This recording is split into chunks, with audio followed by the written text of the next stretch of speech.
اس سے مراد پولیٹیکل فلسفی یا ہسٹری کی وہ کتابیں ہوتی ہیں جنہیں پوچھنے اور بتانے کی ایک وجہ ہوتی ہے، اور وہ وجہ یہ کہ دنیا جان سکے، دیکھنے والے جان سکیں کہ وہ اپنے پولیٹیکل تھاٹس کو ترتیب دینے کے لیے کیا پڑھ رہے ہوتے ہیں۔ فور آور ویک تو ایسی کتاب نہیں۔ پاکستان میں وجاہت مسعود صاحب، شہزاد غیاث ہمارے دوست، سید مزمل، ڈاکٹر تیمور سمیت تمام ہمارے دوست، زیادہ تر دوست اپنی ویڈیوز میں آپ کو جا بجا کتابوں کے ریفرنسز دیتے ہوئے نظر آئیں گے، لیکن یہ سب کتابیں پولیٹیکل فلسفی یا ہسٹری کی ہوتی ہیں۔ آپ ہماری سیریز بھی دیکھیے جن میں بے شمار کتابوں کے ریفرنسز ہیں، بلکہ ہم نے تو 100 کتابوں پر، تاریخی کتابوں پر ڈاکومنٹری سیریز بھی شروع کر رکھی ہے، لیکن یہ تمام کتابیں وہ ہیں جنہوں نے تاریخ میں کردار ادا کیا ہے، یا چند ایک وہ ناولز ہیں جو پولیٹیکل اور سوشل فلسفی پر یا اس بیک گراؤنڈ میں لکھے گئے ہیں۔ ویسے آپ کو بتاؤں کہ جب 2007-8 میں 2007-8 میں ٹیموتھی فیرس کی یہ کتاب 4 آور ویک آئی تھی تو اس کی بہت مارکیٹنگ ہوئی تھی۔ میں نے بھی اسے پڑھا تھا کہ دیکھیں کیا خاص بات ہے اس میں، لیکن بہت مایوسی ہوئی کیونکہ تقریباً 400 صفحات پر پھیلی اس کتاب کا، 400 سے کچھ کم صفحے تھے، اس کتاب کا بڑا حصہ غیر ضروری ڈیٹیلز پر تھا، جیسے کوئی شخص اپنے آنے جانے کی تفصیلات زیادہ بتاتا ہے۔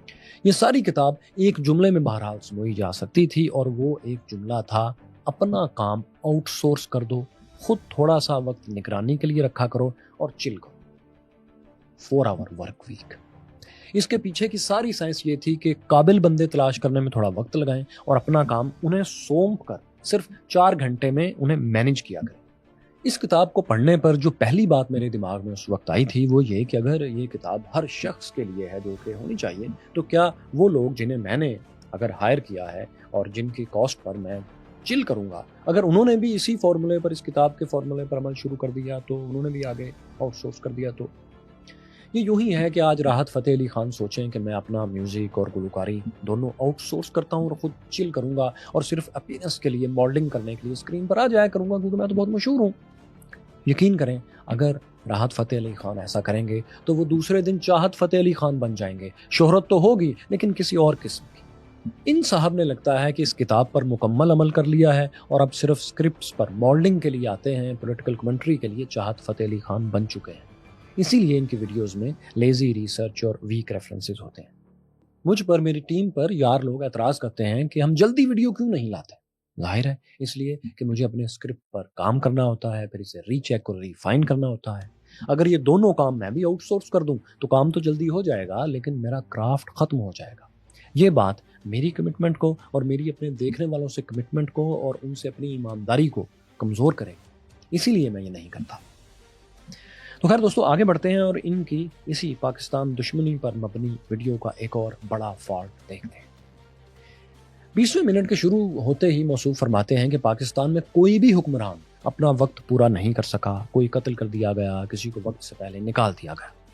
بالکل درست بات ہے، ہم سے زیادہ اس پر کس نے اعتراض کیا ہوگا؟ آپ نے پاکستان ہسٹری پر اسی طرح کی سیریز بنائی۔ لیکن پہلی بات تو یہ کہ جو بھی پرائم منسٹر پاکستان میں ہٹایا گیا اس کی جگہ کبھی بھی ہزاروں انسانوں کا قاتل پرائم منسٹر نہیں بنایا گیا، جیسا کہ آپ کے ہاں نریندر مودی کو مسلسل تیسری بار بنایا گیا ہے۔ پھر یہ کہ اگر پاکستان میں حکمرانوں کے ٹاپ سیاسی لیڈرز کا مارا جانا آپ کے مطابق اس لیے ہے کہ یہاں پر آتنکواد کی سپورٹ ہے، تو بھائی آپ کو ایک ہسٹری لیسن کی اشد ضرورت ہے۔ آپ کے لیے ایک ہسٹری لیکچر ہے میرے پاس۔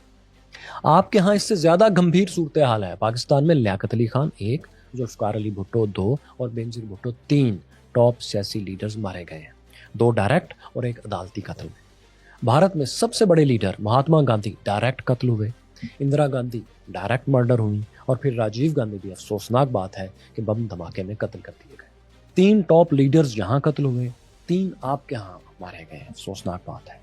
لیکن ایک بہت بڑا فرق پھر بھی ہے، پاکستان میں مرڈر کیے جانے والے، قتل ہونے والے کسی پرائم منسٹر یا بڑے سیاسی لیڈر کے قاتل کو ہیرو نہیں مانا گیا، مگر آپ کے ہاں سب سے بڑے لیڈر مہاتما گاندھی کو قتل کرنے والا نتھو رام گوڈسے ہیرو ہے، آج بھی ہے، اور ہندو مہاسبھا اس کے مجسمے لگاتی ہے، ان پر دودھ چھڑکتی ہے۔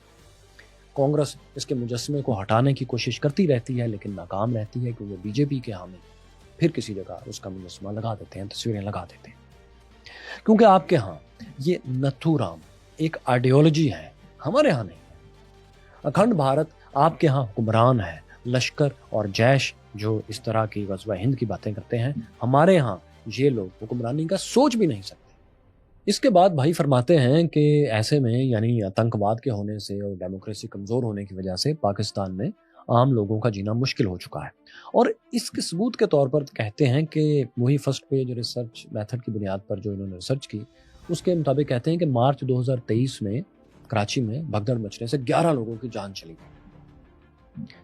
بھائی کہاں رہتے ہیں آپ؟ بلن کا نام پریاگ راج نہیں ہے۔ ابھی اسی سال 23 لوگ تو سابقہ الہ آباد اور موجودہ آپ کے شہر پریاگ راج میں بھگدڑ مچنے سے مارے گئے ہیں۔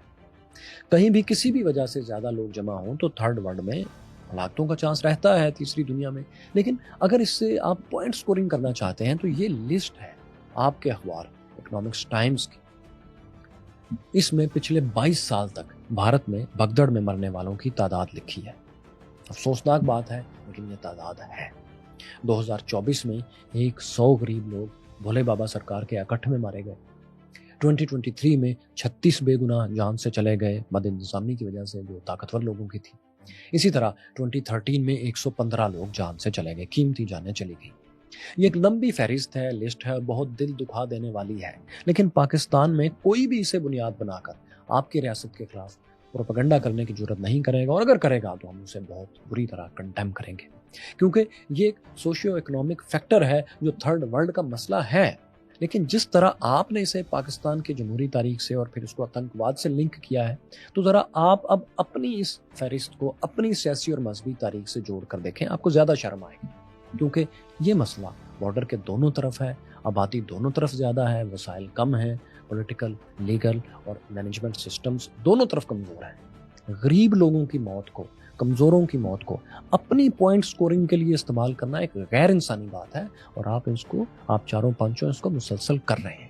یہ موصوف جس بات پر رجنی کانت بنتے رہے ہیں وہ یہ تھی کہ ان میں ہمت بہت ہے، لیکن پاکستانی دراصل ہمت نہیں کرتے کہ سوال کرنے کی ہمت۔ انہوں نے اپنے ویلو کے 21ویں منٹ پر فرمانا شروع کر دیا کہ پاکستانیوں ہمت کرو اور سوال کرو اپنے حکمرانوں سے کہ یہ ایک آتنکی دیش کیوں بنتا جا رہا ہے۔ بھائی جان، ہم تو سوال ہی اپنی حکومت، اپنے ڈکٹیٹرز اور اپنے لیڈرز سے کرتے رہے ہیں۔ ہمارے تو سب سے زیادہ دیکھے جانے والے یوٹیوب چینلز، ویلاگز اور نیوز میڈیا آرگنائزیشنز جو ہیں وہ دن رات اپنے ہی طاقتور لوگوں سے زیادہ سوال کرتے ہیں اپنے مسائل کی جب بات ہوتی ہے۔ شاید ہم دنیا کی سب سے زیادہ سیلف کرٹیسائز کرنے والی قوم بھی اسی لیے بن چکے ہیں۔ لیکن آج مجھے ذرا آپ اپنی ہمت کا جواب دیجیے اور بتائیے آپ نے کب اپنی اسٹیٹ کے غیر ملکی ایجنڈوں پر سوال کیا ہے؟ بتائیے کب کیا ہے؟ آپ نے اپنی اسٹیٹ کی تبت میں باغیوں کو سپورٹ کرنے کی پالیسی، سری لنکا میں تامل ٹائیگرز کو سپورٹ کرنے کی پالیسی، بنگلہ دیش میں مکتی باہنی کو ٹرین کرنے کی، ویسٹ بنگال میں جو ٹریننگ کیمپس تھے اس کی پالیسی، بلوچستان میں BLA کو ٹریننگ دینے، کینیڈا، امریکہ اور پاکستان میں ٹارگٹ کلنگز کی پالیسی پر کب سوال اٹھایا، کب ہمت کری آپ نے؟ ایک سیریز تو دکھائیں، ایک ویڈیو تو دکھائیں جس میں آپ نے طالبان کو دہشت گرد کہنے کے بعد ان سے تازہ تعلقات پر کبھی سوال اٹھایا ہو کہ ہم یہ کیا دو نمبری کر رہے ہیں؟ کبھی ہمت کری ہو تو بتائیے گا۔ ہم نے ہمت کی ہے، لاہور میں بیٹھ کر کی ہے۔ کیا میں پاکستان پر، کشمیر کی پالیسی پر، کشمیر کو آزاد کروانے کی جو غلط پالیسی پاکستان نے اپنائی ہوئی تھی اس پر، افغان جنگ میں جہادیوں کو سپورٹ کرنے پر، پشاور میں ٹریننگ کیمپس بنانے پر جہاں سے پھر جہادیوں کو ٹرین کر کے افغانستان بھیجا جاتا تھا، امریکہ اور سعودی عرب کے ساتھ اس پر، 65 کے آپریشن جبرالٹر پر، کارگل شروع کرنے پر، ملائیت کو سیاست میں لے کر آنے پر، ایک نہیں سینکڑوں ویڈیوز بنائی ہیں پاکستان میں، لاہور میں بیٹھ کر بنائی ہیں اور انٹرویوز دیے ہیں اس طرح کی ویڈیوز کے بعد۔ جب کبھی آپ میں اتنی ہمت ہوگی تو ہمیں ضرور بتائیے گا۔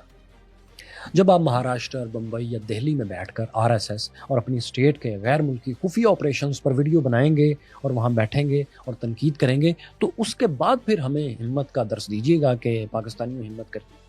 میں امید کرتا ہوں کہ کبھی آپ ضرور ہمت کریں گے۔ آپ ایک اچھے انسان ہیں، اب تک کیوں نہیں کی؟ شاید اس لیے کہ ہمت آؤٹ سورس نہیں کی جا سکی 4 آور ورک ویک کے لیسن کے مطابق، کیونکہ آپ جانتے ہیں اور آپ کہتے رہے ہیں کہ بھارت ایک غیر محفوظ ملک ہے، اس لیے ہمت نہیں کری آپ نے۔